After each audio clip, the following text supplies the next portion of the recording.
every attack I do is reckless because I don't see the point in not doing that. 21 so hits. 21, 11. All right, Knock 11 side of the points. head. Knock him out. All right, so you see, begins to sway back and forth. Still up. Eyes are kind of rolling back in the How head. tough are you? It's like shaking back and forth. Still up though. Ugh. I'll move past this guy. I think Sepher has him. He can take an attack of opportunity if he wants to, but I'm gonna move towards these dudes who are having trouble over here. That's my turn. Okay, he is 2 days to take an attack of opportunity. Amos, you're up. All right, well, companions seem to be doing a great job, but we'll see that this one's looks nearly knocked out. You really should have surrendered. You will cast a Sacred Flame at him. Failed with the 12 as you do cast Sacred Flame. Dazed from being bashed, becomes a light with your Sacred Flame. Becomes somewhat incinerated from the chest upwards and falls down. Appears to be dead. That's it. Okay. We come to the one next to you. This one actually does not have a war pick and shield, had a crossbow. Seeing you run up, throws it on the ground, and comes up to grab at you to shove you prone. It's going to make an athletics check to do so. You may make an opposing athletics or acrobatics All right, buddy. with Let's advantage, see. given that you are there. So 20. this is not successful. You kind of shove backwards. Kind of looks towards you. Kind of holds up the fists now. Back and forth. Alright. Ready for a brawl. I love this class. The Why next, doesn't everybody just play barbarian? the next one Okay. slides over, comes forward this way. Is going to now come in with a same thing. Coming in for a try to shove you prone. So here comes an athletics check again. So make an opposing one. 22. So it almost grabs, kind of going for your leg. You're able to kind of shove down to the ground, picks himself up again. They're kind of raising They their wanna fists wrestle. up. Ready to wrestle. All right, round 4, Moffed it. I'm going to pop out from behind the pillar and cast. Okay, I gotta move 5 feet forward. Here we go. And I'm gonna cast Mind Sliver on this guy here.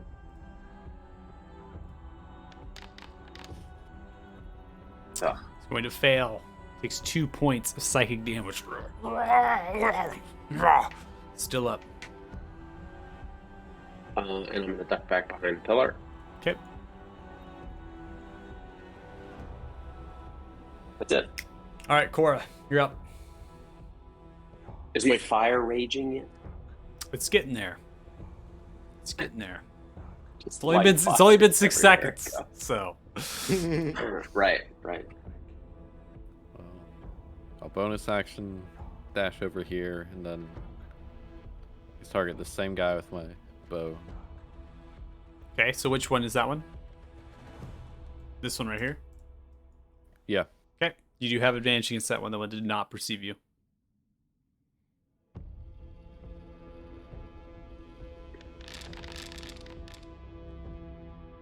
$25 hits. Oh yeah. Do 6 points of piercing damage. Kind of goes in towards the abdomen, the side. Almost imagine some vital organ that you're trying to aim for. Go ahead and roll some attack. Oof. There's a single point of sneak attack damage. Ah, low level rogues. Well, it's And not let pain. nothing.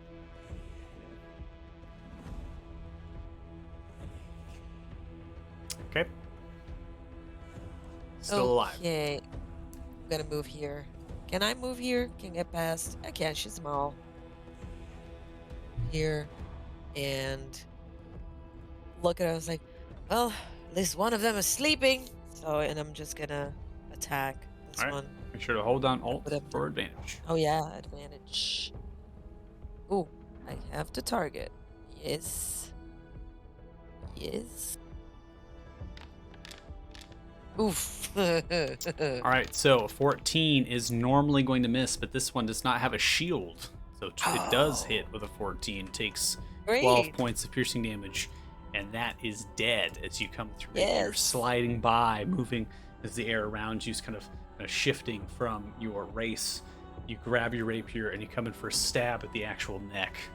Straight through as you pull out. The creature just like slightly stumbles and falls upon itself. Yeah, I'm a walking L'Oreal commercial because my hair is always blowing in the wind. Yeah, that's my turn. Okay. So beautiful. Hell yeah. You're up. So beautiful. The air is always blowing. Okay. So that guy's dead. We do have a sleeping person. So that's good. If I move here, do I get flanking? You too? Okay. I don't know why I'm doing this, because I have advantage anyway, but why not? Because you give advantage. Double advantage. Yeah. Oh, wait. Target. Oh, that is the wrong button. I'll roll again. Okay. Take the highest of the damage. 19 does hit, and I will do 12 points of 12. damage instead of 7 there. Okay. Just come with her slicing blow. Kind of holds arms outwards, cut between them both. Ah! Kind of groans outwards at you.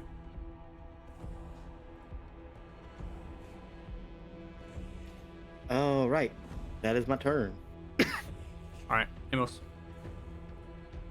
He's gonna run up to the one and try and stabilize. All right, make a medicine I check. mean, it looks like two of them were crushed into paste, but this guy maybe is okay. Ugh. As you go through, you begin to try to mend some of the wounds. Your sacred flame, again, slightly scorched, trying to basically resuscitate at this point. You are not successful. All right, well, that's it. All right, we come to the one with the fists out. This one is going to make a dash. Big sack for opportunity for you both.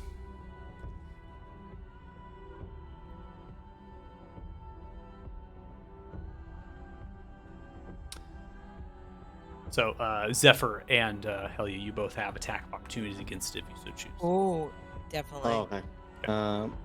Sorry, distracted. Okay. Damn it, I keep doing the wrong button. Oof, nope. All right, so the rapier is You're going to good, miss, and then you are recklessly swinging, I imagine, still, because that carries through. Yeah. So give me another one. 17 does hit. That does a total of 13 points of... So funny. Just doesn't have to kill it! All right. So, Well, as it's running tried away, I'm going to to put it leave all, him. I'll probably put it back here. Gosh, begins to run away. Helia begins to yell outwards, echoing through the cavern as it does decapitates the gray dwarf, running away. Blade comes straight through. See the head just kind of lop off, and the body still runs for about 5 feet or so and then falls over itself. With that, we are going to end combat. All right. Gonna immediately move to the one that was asleep, which was in this direction.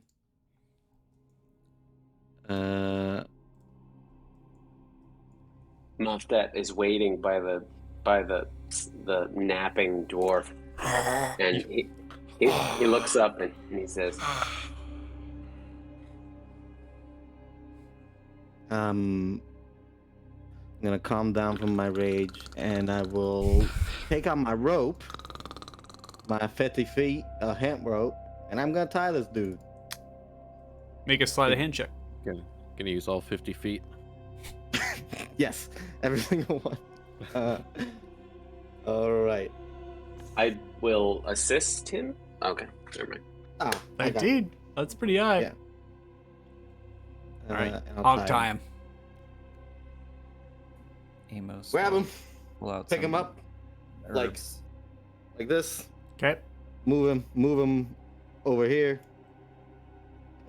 by this, and lean him against the pillar. Okay. Uh, So you do recognize, Helia, as you pick this one up, this dwarf in particular, like many of these, feel hardy, strong, muscular. This one in particular weighs 250 pounds. It's well fed. Mafta, let me. Do I need let a me do I tend need to a the strength wound. check to pick him up, or am I good No. enough?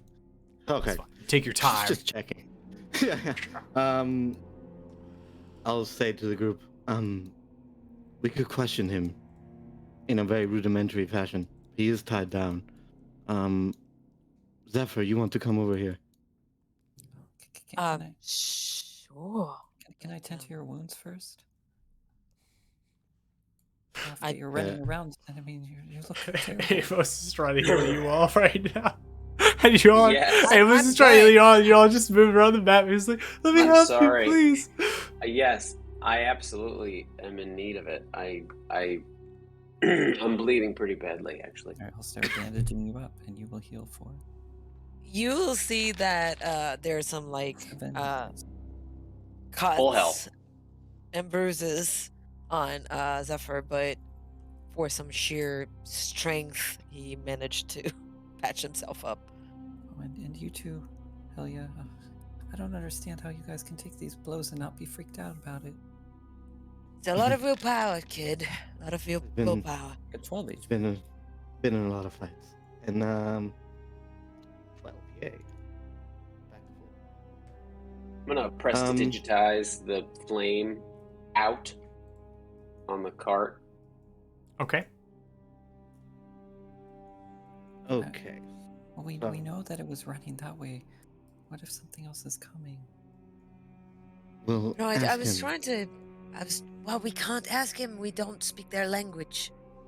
I was They trying can to keep probably- one of them alive, but I don't really want to do this, but maybe we should take him back to the miners and they can watch him and we can investigate down that tunnel. I don't trust their ability to watch them. He's Right. tied up. Maybe maybe one of them speaks Dwarvish. They all speak Dwarvish. Do you speak Dwarvish? No, the miners. Oh, the miners. Sure. the mines. Sure. Actually, that is a good idea. Which one of us is the fastest? He's really heavy. Actually, Cora might be faster than I am. Maybe. Regardless, whichever one of us is the fastest can go run back down the mine and bring someone who It's like who 60 speaks. feet that way. It's not that far. Yeah, it's not very far. It takes a turn I don't wanna- to go to it. The point is, I don't want to leave this dude here by I'll himself. go. Yeah. Cora, I'm gonna race you. We're gonna race. Winner gets a gallon of milk. Bring back a dwarf or someone who speaks Dwarvish. You're just grabbing one of the miners that are there. He's gonna try and get all the miners to come. And see All if- of them. Well, the ones that Not are the down here, like- miners, the mine. yeah. No, well, he's a miner, but he's getting the miners. Okay. So you're trying to grab Yeah, all like of convince them, like, oh, we've taken care of the threat, but I think there might be more. Can you come and watch over one of the ones we've captured? You see them looking. Capture. You captured one. Well, The other ones are dead. they're dead. Yeah, they attacked us, unfortunately. We All right, tried I don't to want to talk. die. Oh, okay. I'm sorry. And does anybody feel brave? Half orc looks. I could try to watch him. Ask him if he speaks Dwarvish. I mean, we can bring him to you here. Would that make people feel better? I mean, I don't know. Okay, never mind. I'm so sorry for asking. Seems quite an odd request. I suppose we could. Come on, yeah, we could try here. We could try being persuade the Phil miners. Rolls a nat 20. Yeah, let's do it. All right, yeah, let's go. Yeah, let's die for glory. Yeah. Die for glory. Does he Not to speak? say, Does he I'm like speak Dwarvish? Does anyone speak Dwarvish? half their height, and I fought them. All right, so all five. What just happened? I My brought game everyone. closed down. Give me one. I second. only asked for one. Well, it's safety in numbers. Do any of you Oh. speak Dwarvish?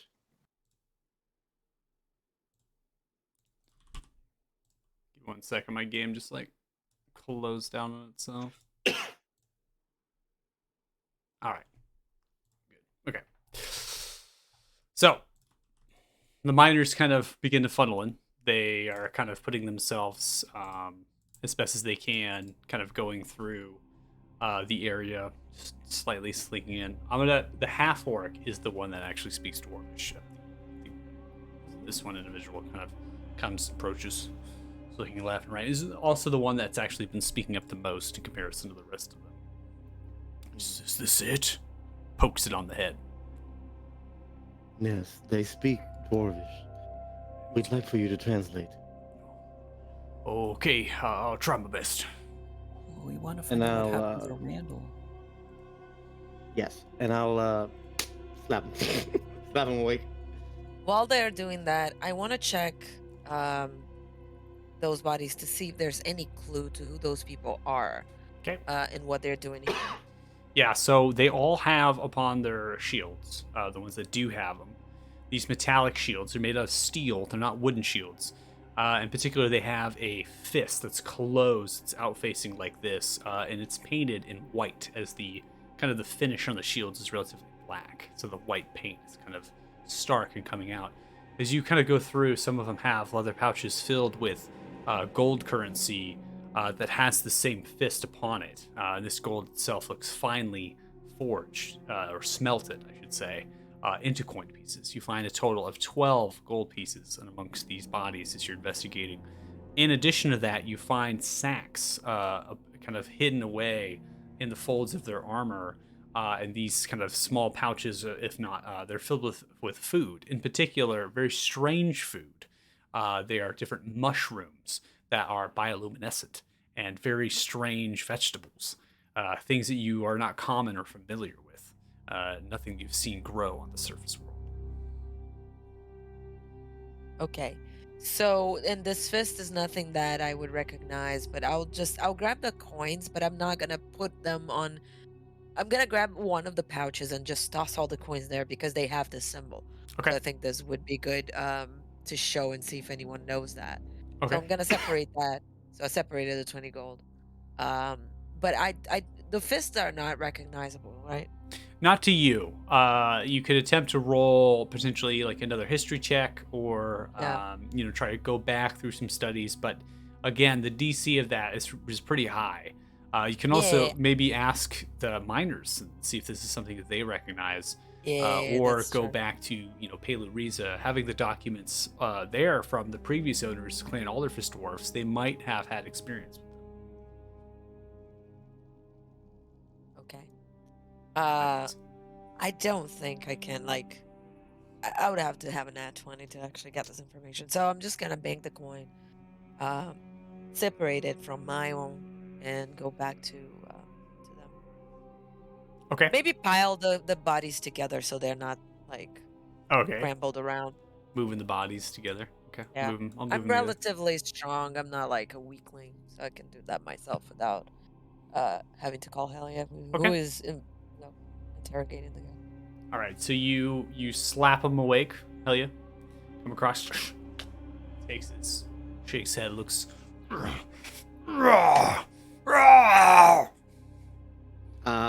I'll look to the half orc and say, ask him in Dwarvish, what were he and his group doing here in this mine? All right. Begins to translate in Dwarvish. Response back. He says you all stink, and that you should be dead. All right. Tell him that if he gives us information, I'll let him go to wherever he is coming from, alive. All right, I'll translate it. Moftet, you are muted, by the way. I saw that you were trying to talk. Just FYI. Sorry about that. No, I was just letting you. I was just letting you know because I saw your mouth moving, and you're like doing this, and I was like, I don't know if he knows he's not talking. I'd like to help interrogate, but I need Zephyr's help. Okay. Okay. So you're Helly, you're saying that if you give information, you can make it out alive. Is that what you're saying? Basically, I'll let him go. Okay. I'm gonna persuasion. I think that's not intimidation quite yet. Oh, great. Here we go. I don't think that's intimidating quite yet. I think that's more of a persuasive thing. Like, give us some information. I'll let you go. Hey, 14. That's great for me. Minus, That's not minus bad. 1. Maybe somebody else should do the speaking. The interrogation? Yeah. So kind of shake head, beginning to say a long phrasing of something. The half-orc looks towards you. He says, ask what you want. Oh, All right. ask him where he took. If they took a human, Randall. Ask him if he took a human. Oh, you talk converse. Did. Took Randall, apparently. Further down the tunnel. Apparently leads to some sort of camp. How many more are you? Talk once more. Looks back. Says the camp is filled with maybe a dozen.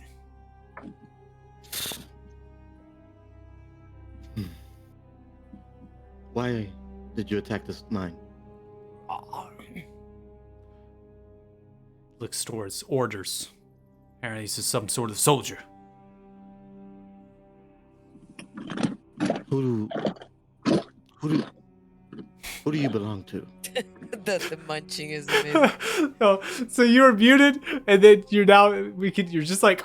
It's great. so loud. This is Picture him off great. That like chewing on some jerky. I'm just fish imagining right the now. role play right now of your character. You're just like after battle, you're like grab some dried fish or some rotten fish. You're like, Rock, I just put it in his mouth.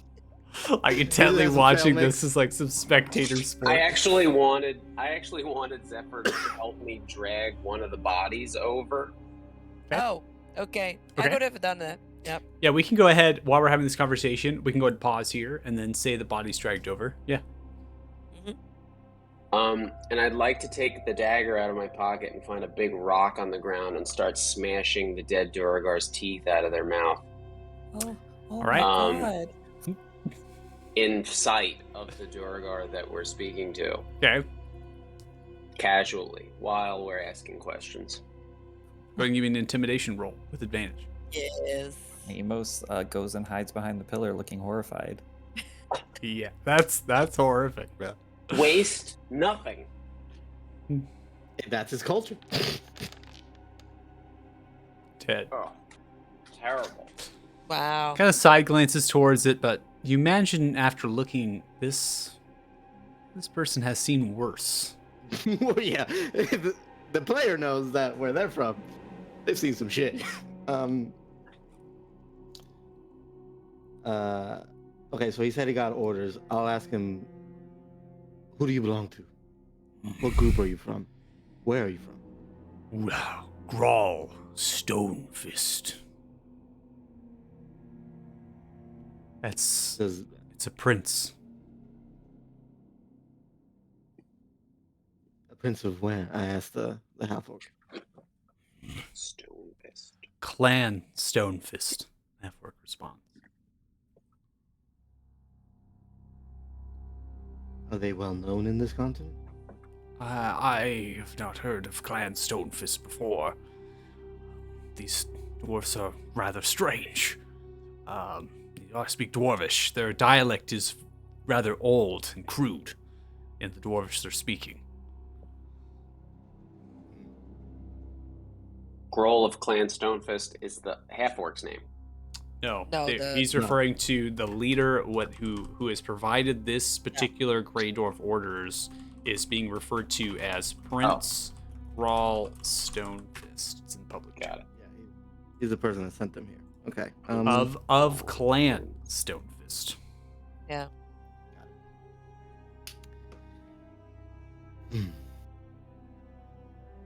Can I? Why did he send you here? He doesn't know. It's just orders. How Anybody far else have away- any questions? Yeah, how far away is their home? They live here.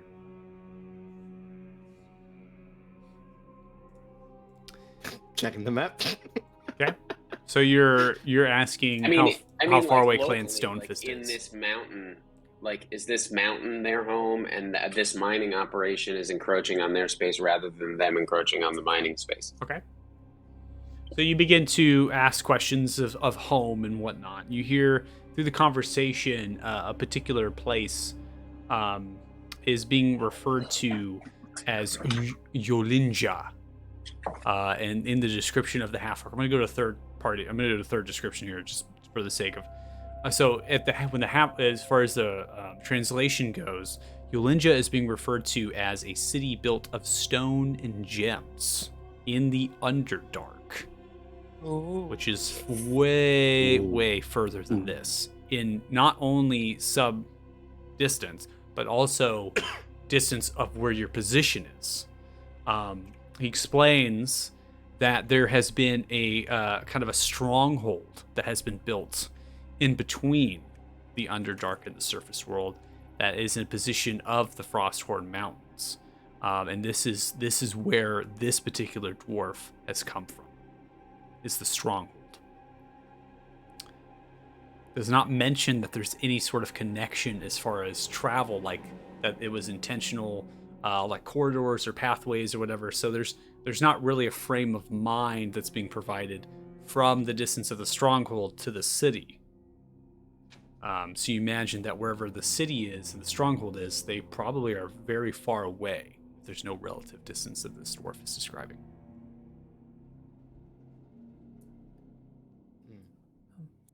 Muffted, are you done smashing that head? You hear squelching noises of terrible harvesting that's happening. That's rough. Well, the bones in his ritual bag come from somewhere.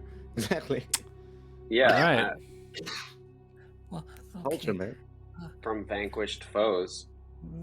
Maybe just ask. Oh, I feel ill.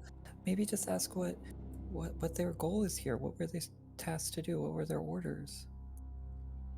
They said they don't know. Did Well, we but ask that? They came here just to come here? I mean, why did they attack? That doesn't make any sense. Right, you're right. Yeah, I'll ask them I'm what their stepping objective away was from here. Mafdet. I'm stepping away from Mafdet as the harvesting is going. Begins to Hell yeah, I seen worse shit. Begins to kind of have a conversation right between the half-orc and themselves. So after the conversation, the half-orc kind of looks. Seems as though he's traveled a great distance apparently from Yulinja. Several weeks to get to the stronghold. And from there, miles.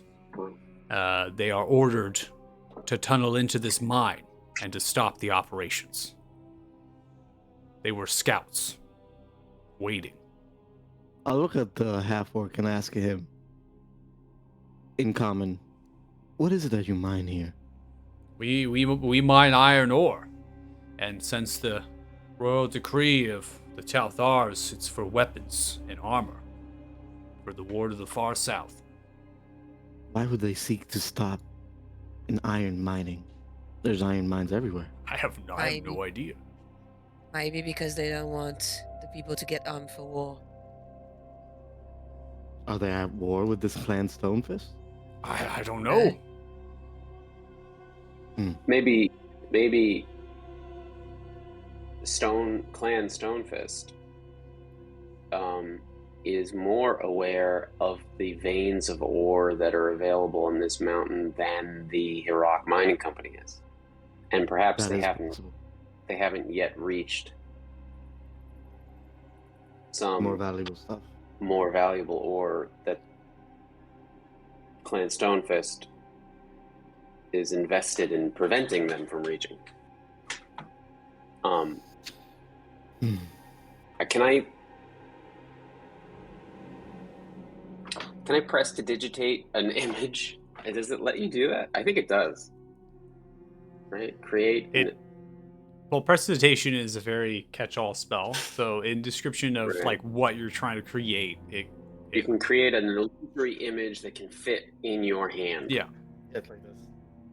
So I want to cast a prestidigitation and create an image of the stone that we saw burning in the fireplace at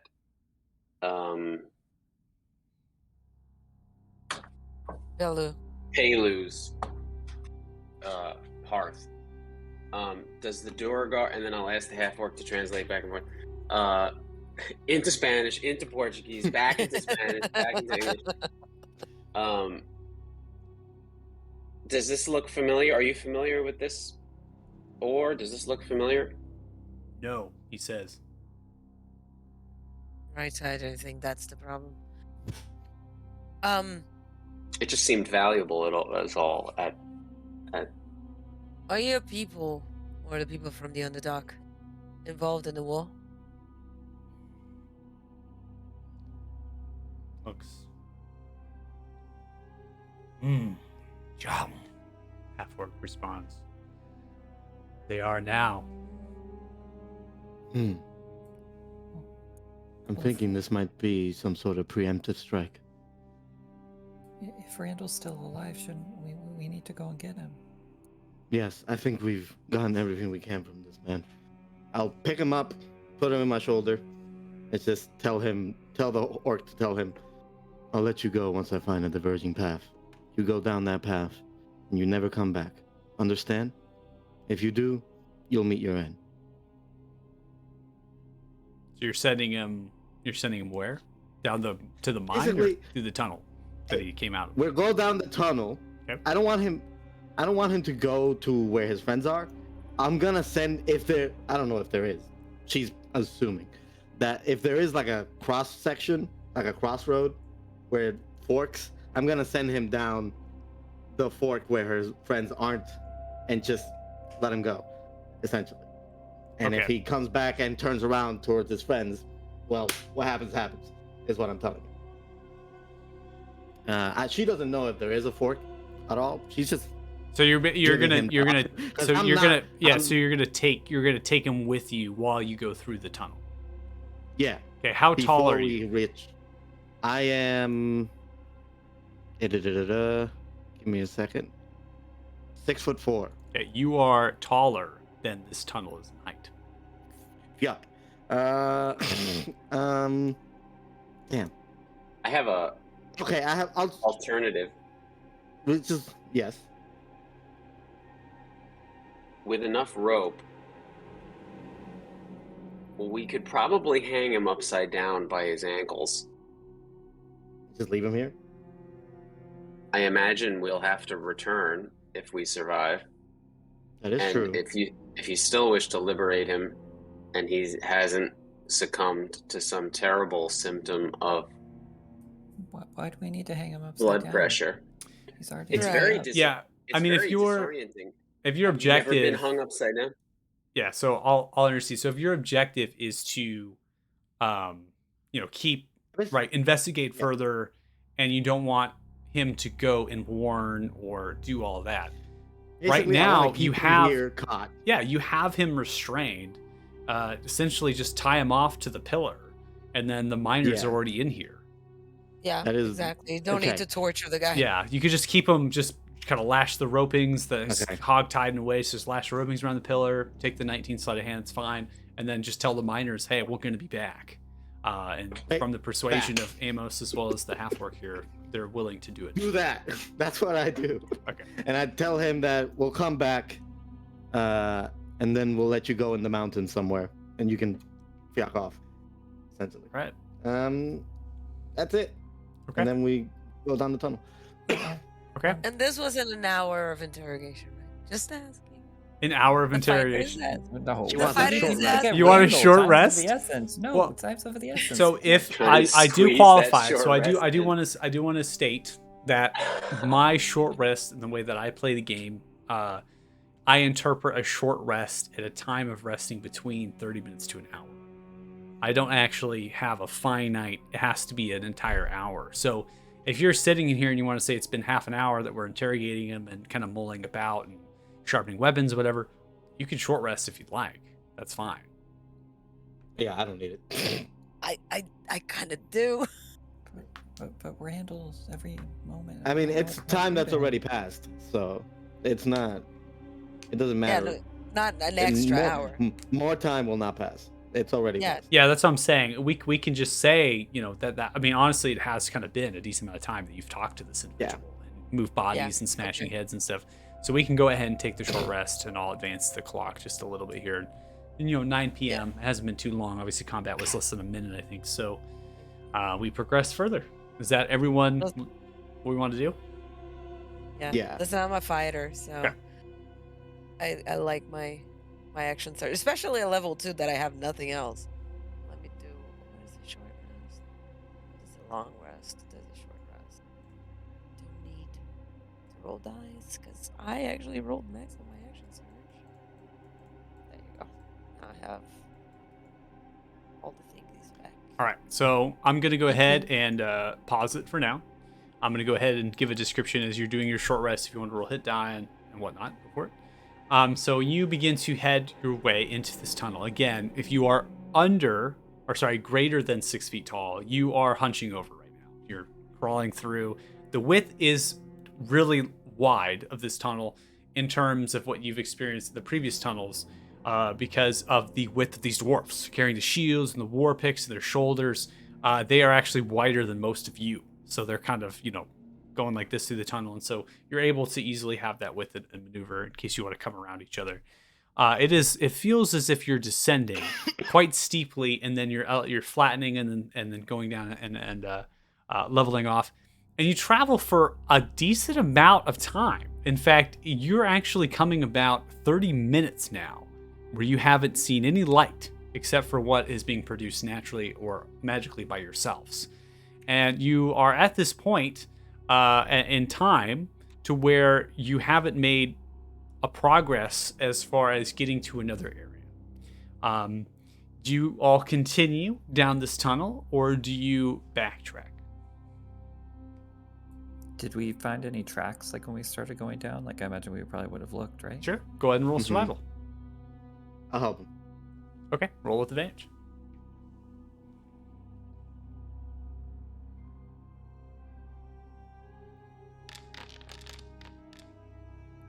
23. Hey. So you do find tracks. You find a lot more tracks than you had fought in enemies. They seem to be coming back and forth.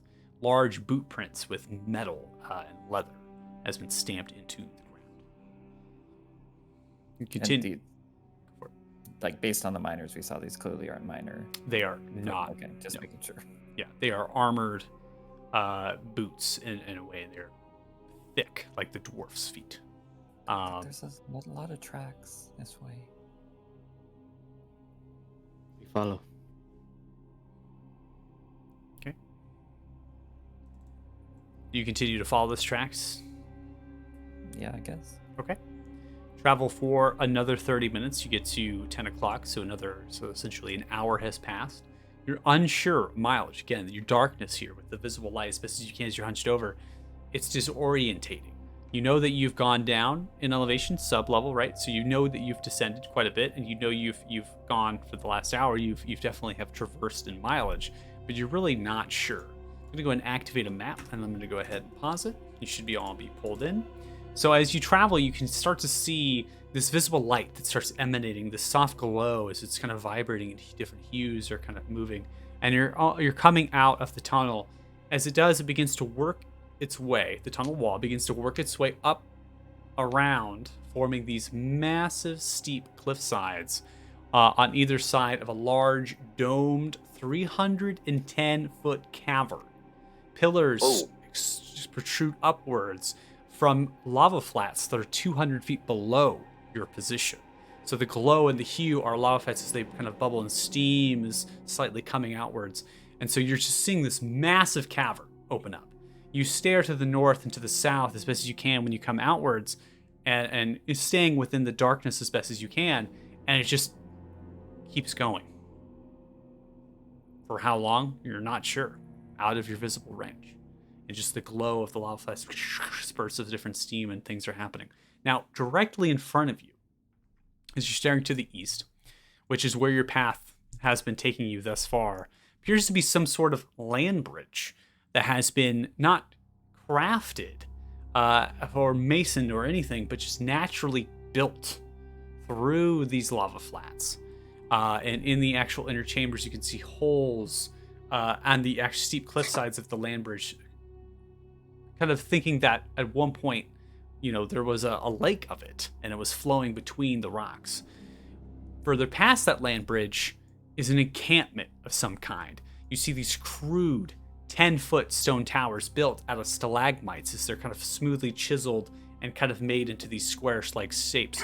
And there's these shadowy figures similar to what you face, kind of looking and scanning and almost like sentries, right?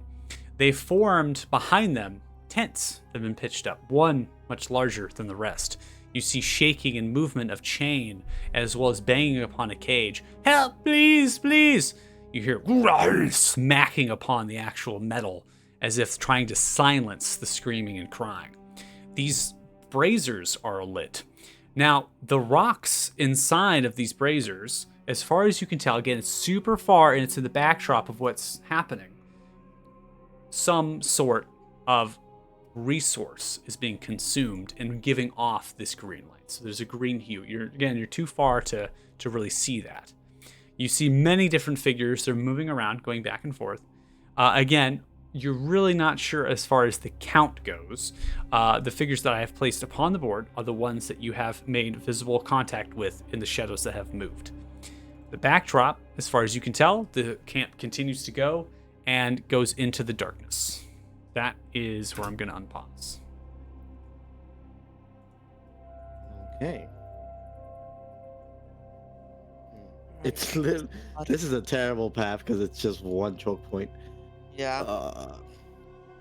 And there are a lot of them. 1, 2, 3, It's very defendable. 8, 9. Is this the sheer wall that leads up to the path? If I were to descend, if I were to scale that wall down below the surface height of the path, would I still have line of sight contact on what looked like the sentry towers here? Yeah, so let's say you decide to descend down, right? And then you decide to, scale it like this, right? Where you're on a lower. They won't be able to see you. They won't. Oh, so this can't. is solid ground. That's correct. Okay. Yeah, so you could go all Now the that way. gives You us could options. you could go all the way down to 200 feet. Go all the way down, rappelling down, and you could go across these lava flats. Again, there's only bits and spurts of where it's hot and the steam's coming off. Particularly around the land bridge.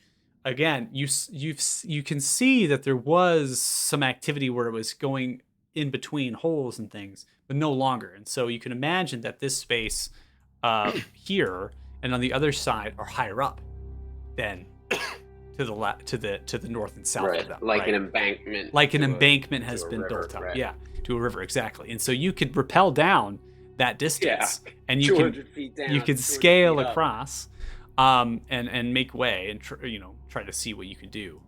From That's not a bad option. From first inspection here, this camp and the reason of its positioning and the tunneling, it's very intentional. There's a reason why this has been put up here and has been specifically tunneled. And that's what you're kind of observing. And that's why you're like, whoa, the land bridge here, going across this, this is very intentional that they expected something to happen. I think we should climb down and go around. So Climb down I love it. 200 feet? it's a big climb. It's a big ask for some of us, I think. I'm a terrible climber. I have a alternate idea. Well, I have a way down, so and up, but that's just me. I think I'm a good climber in terms of strength. I've seen maths that climb walls like nothing. Amos, if you feel unsure, you could hold on to me. It's just, that's really far. What if we lit the camp on fire? Right, we have to rescue people though. There might be a person there that we set on fire that Yeah, we have to yeah, rescue. Not in the cages necessarily, but more in like this area, like in the central tent. That is true. They wouldn't keep a prisoner in a tent. They'd keep a prisoner in a cage. I see these caged cells. Well, I frankly, I don't know if I do see them or not, but Maybe I should. I didn't want to put walls up to block the line of sight of everything, so I wanted to give Right. some sort of visible thing. So you can theater of mind it for yourself that these cages, you might be able to see the tops of them just a little bit on the northern Okay. side, right? Because the battlements between the tower and the wall are not very tall.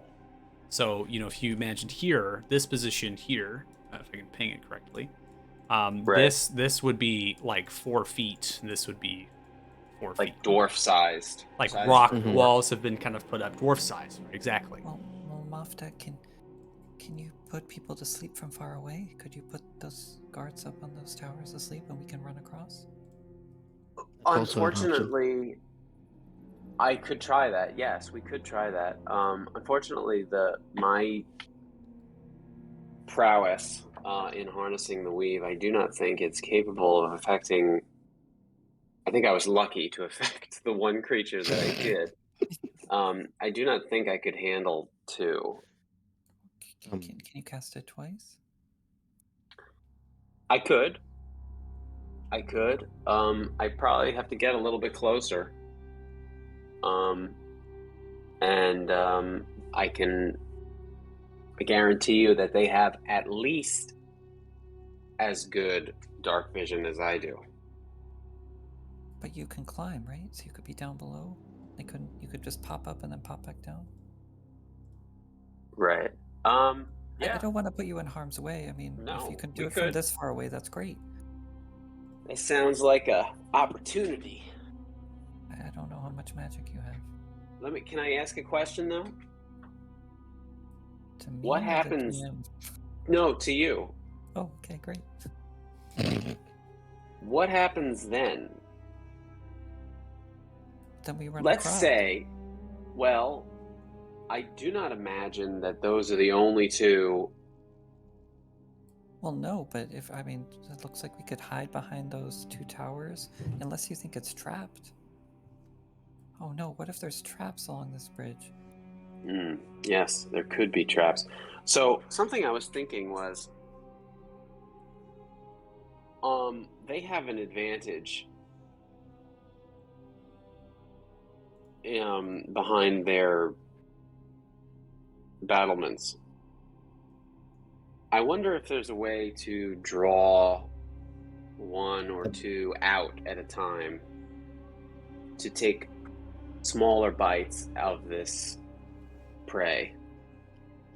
I'm worried about choking on too big of a bite. I agree. Right. Just we have to make sure that they don't do anything bad to the people in cages. I don't think. I'm not a tactician, so it just seems like if we draw them out, they can just stand in those towers and just shoot at us endlessly. Like, we'll never get over there. Even if we take out however many come across, like, we'll never win. How about this? This plan is totally in production, so nothing's set in stone, right? This is all a I can make process. it rain. Spitballing. Would that We're just help? spitballing. Where You make it rain. we for the most part, most of us, the majority of us, descend not to the cavern floor, just below the surface, out of sight, and we choose what we Tabaxi affectionately call, there's a word for it in Tabaxi, but we call it the rabbit. And you are the lure. You will entice somehow. Again, the specific technique is not yet worked out, but entice 1 or 2 out of their stronghold at a time, at which point they reach what we'll call the ambush point. We run up, grab them, and throw them off the sides of the cliff. Oh my gosh. So wait. Genius. So Totally just in production. right. What I love if I flew up into the air and picked them with with my bow? That would be enticing enough. I do have. It works most of the time. I can protect someone if you're not attacking Well, it's pretty good protection. We might be able to get across the bridge, some of us with it. Providing some Amos, make sanctuary. a flat wisdom check. Oh yeah, I love wisdom.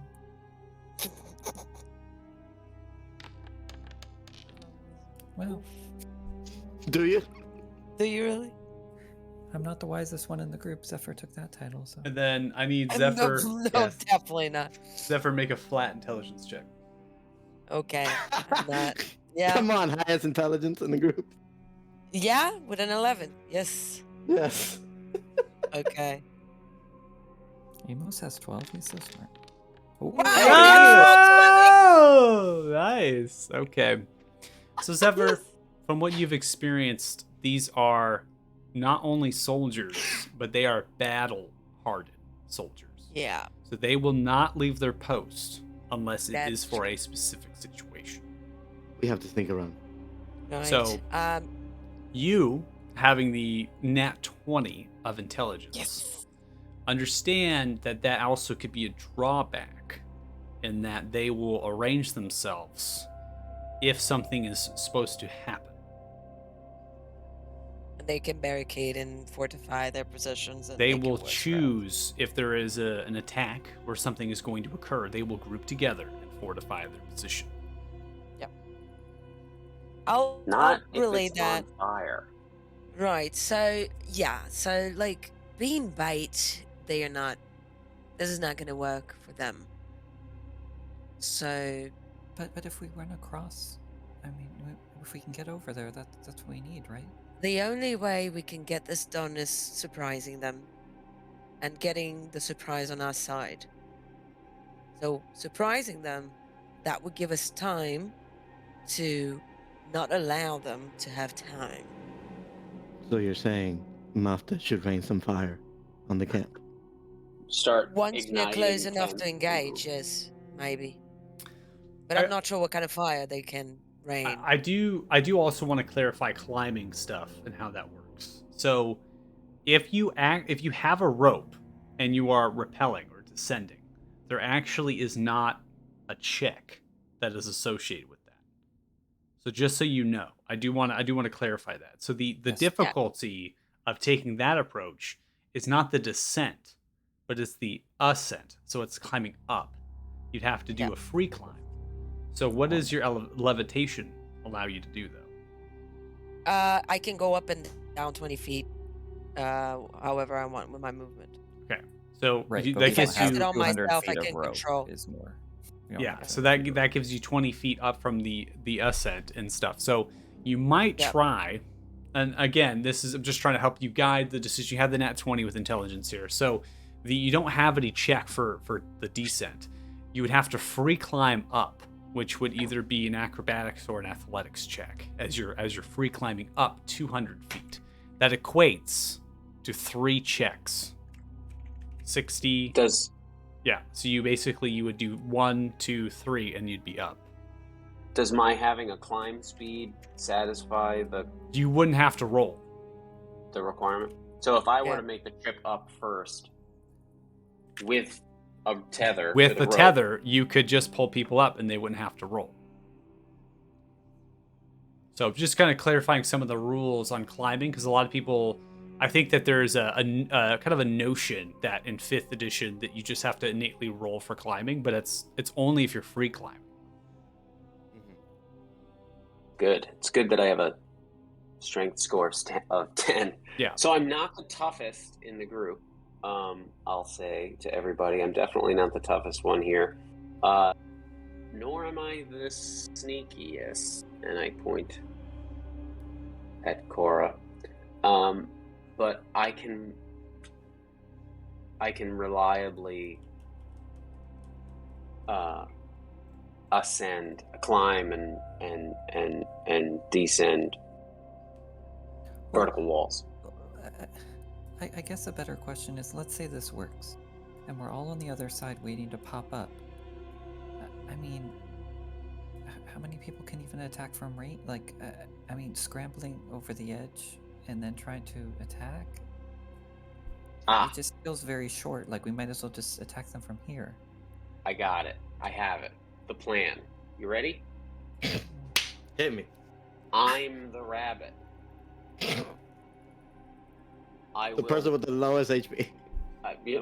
Sorry. I didn't design your character. Jeez.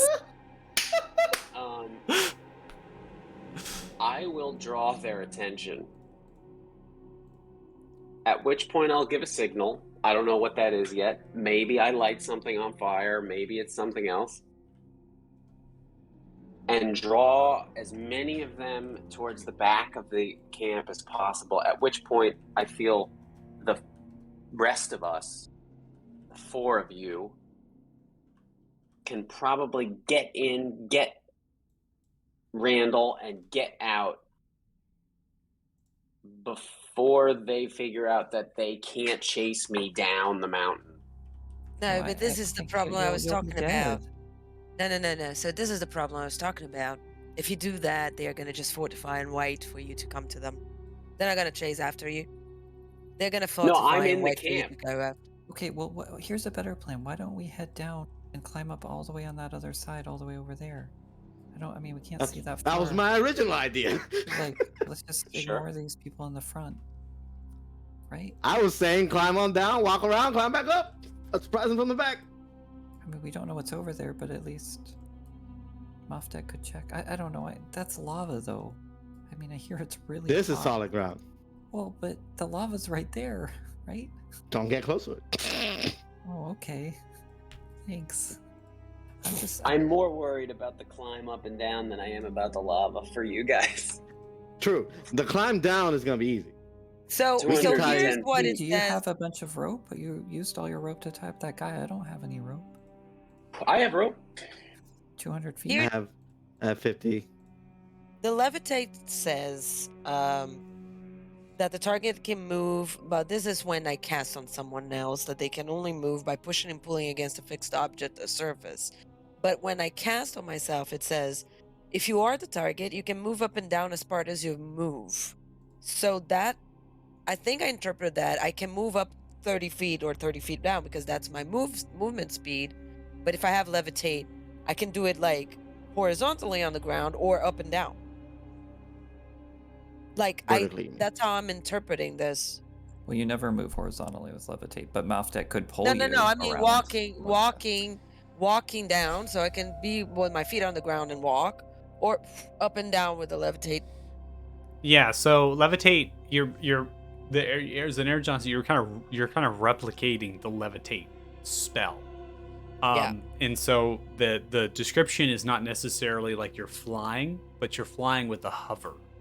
So Yeah. you're just going to a position, and you can't go any further up than Or- that position, and you can't go like this. You're just kind of levitating. No, when I mean horizontal is just feet on the ground walking 30 feet.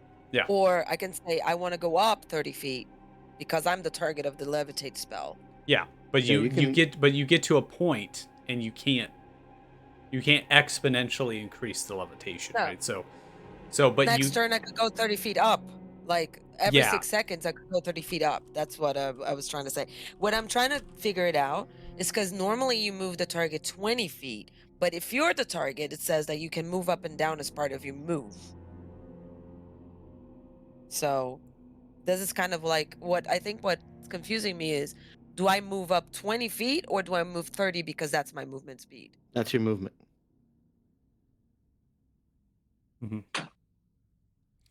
Because that makes a difference because this is No, like no. 10 feet. Okay, I more. see. No, the reason it says Yeah. that is because you use your action to move the target. If you cast on somebody else, but Yeah. you're using Yeah. your move action for Yeah. yourself. So that's Exactly. why it's. But it has nothing to do with moving horizontally. yeah, It just means you No, use your no. move Forget the action. horizontally. That was my Yeah, way of yeah. saying I can walk. That's Yeah, no, like, you can always I walk have- with levitate unless you're off the ground and then held against. Yeah, the will. exactly. That's like when I said move horizontally, it was bad phrasing for me. It was like I can use my movement to walk 30 feet, or I can use my movement to go up and down. This is what I wanted to say. I guess a better question is: are we equipped to deal with this? I mean, I don't want to leave Randall here, but I don't know. I think we're way beyond our heads. I think we should probably go back and plan this better. I mean, Maybe get some Randall's help. right there.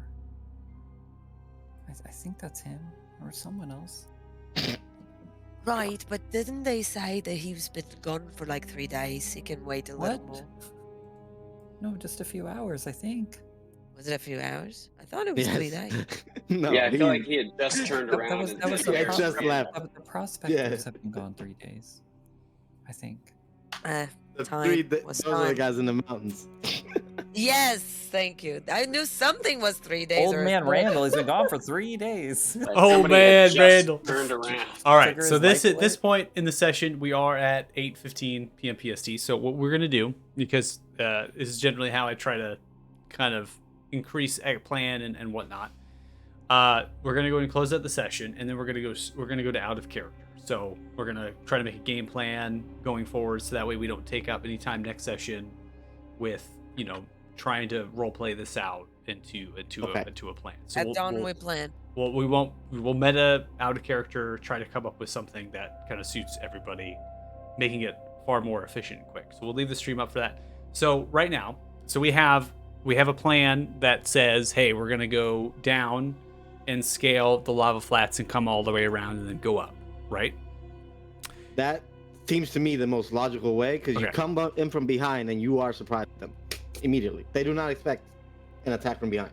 Okay. And then we also had a plan to alight something on fire, which is the front towers, right? And then run up.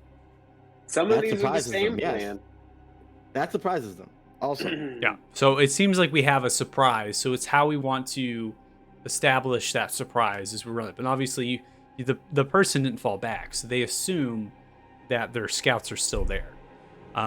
My problem with this is spell slots gone because we already fought, and whether we have what it takes to take 9 or an entire camp. It's not for me because I got my stuff back, but sorcerer, cleric, um, I mean, I haven't spent any spells. yeah.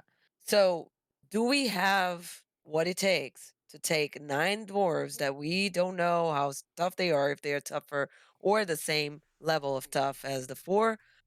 Or is this like a suicide mission that we're you and too- I both we're- know how OP a surprise round is. It is crazy what we can do at a surprise round. Well, yeah. Once you have, if everyone is successfully able to surprise, right? You get the advantage, right? Until that person, that opponent is not surprised anymore. I will answer your question right then and there, because you all gain 1,524 experience each. So okay. So you will that you will brings- level up, yeah. and with a level up, it always is automatically a long rest without taking time in my games. So you will automatically recover your hit points. You will also gain your features, and you will gain all your Perfect. spells back without losing any time. Oh boy. Now we can do this. answer your How much XP again?